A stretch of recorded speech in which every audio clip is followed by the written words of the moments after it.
Na'am, assalamu alaikum warahmatullahi ta'ala wabarakatuh. Yan uwana pioneers da ranis barkanmu da warhaka. Ina fata kowa da kowanmu suna cikin ƙoshin lafiya.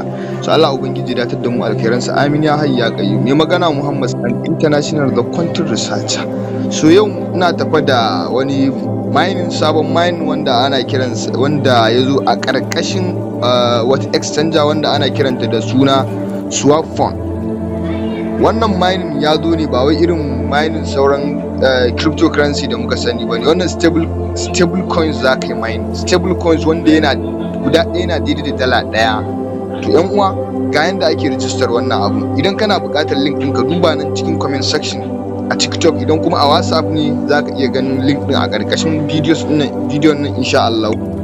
Idan ka shigo cikin WhatsApp ɗinka, misali gashi nan ga link ɗin nan a ƙasan nan gurin, gashi nan gurin, sai ka taɓa shi. In ka taɓa shi zai buɗo maka mana shafi kamar haka, sai mu duzo nan wajen ƙasan nan ga guri nan sai mu danna cancel, saboda nan suna magana ne tap on the right corner to browser, saman nan yanda ake da adin ɗin shafi ya sauka akan wannan ɗinka dashboard ɗinka na wayanka, sai mu danna wannan cancel ɗin nan. To ga guri nan da aka saka login with a Google, sai mu taɓa shi, login with a Google.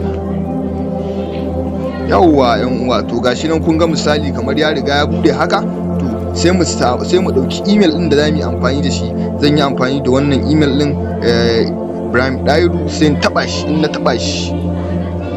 na taɓa shi to sai mu ɗan bashi lokaci.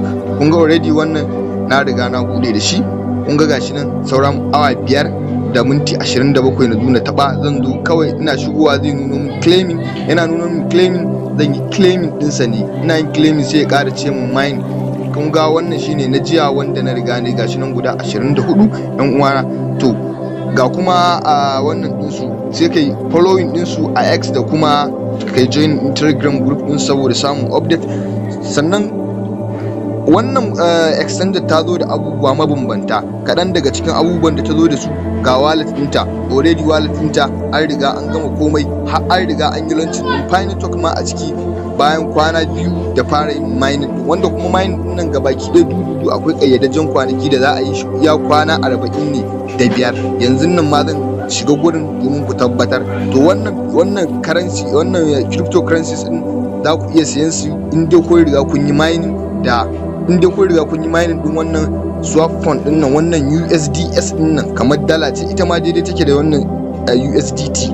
Yawwa, yanzu zan shiga mana cikin market. Ga market nan inda za ka iya future trade soon, sun ce coming soon, kamar yadda suka ce withdrawing coming soon. Shi ma zan yi muku bayanin sa idan na shiga muku cikin white paper din su insha Allah rabbi.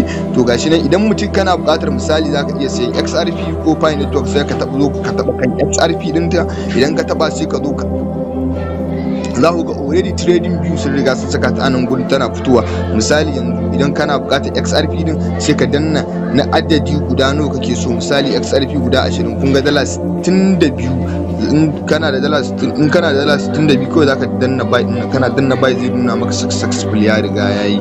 To bayan nan gurin yanzu zan shiga mana white paper domin mutane su ga abubuwan da ake so su fahimta a wannan project din, su tabbatar da cewa ba karamin project bane ba yan uwa. Link din ku duba shi cikin comment section idan kuna bukata ku bude. To gashi nan misali, idan kowa zai iya ma shiga ciki ya karanta da kansa. Gashi nan login, misali zan yi dan bayanin dai haka dai. Misali mining earning USDS with the word 1 USDS hour. A referral guda ɗaya zai boostin ɗinka cewar duk awa ɗaya za a dinga baka dala guda ɗaya, wanda idan ka haɗa ta 24 hours za a baka guda 24 yan uwana. Gashi nan dai ga referral bonus nan, ga kuma referral bonus shine suna cewa wannan unlimited, no maximum limit. No maximum limit, zaka iya gayyata ko su wane ne. Sai suka ce transition to staking, mining will close on mainnet launching.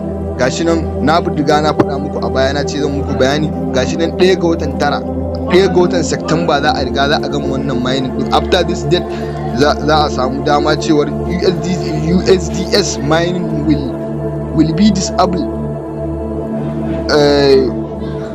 permanently ne ko menene. Gashi nan dai sai kuma gashi nan user can stake, zaka iya staking din wannan USDS din idan aka riga aka yi open network. da kuma sauran abubuwa. Sai kuma suka ce maka wallet interface, kamar abubuwan da muke gani wanda na nuna muku a ciki, wanda ya haɗar da su Bitcoin, USDT, USDS, Ethereum, Ripple, XRP kenan, sai Solana, BNB, USDT, sai kuma suka yi launching din Pi bayan kwana biyu da wannan din. Gashi nan suka ce sending receiving crypto to internal, zan iya tura ma, za ka iya turo mu a cikin swafone din account.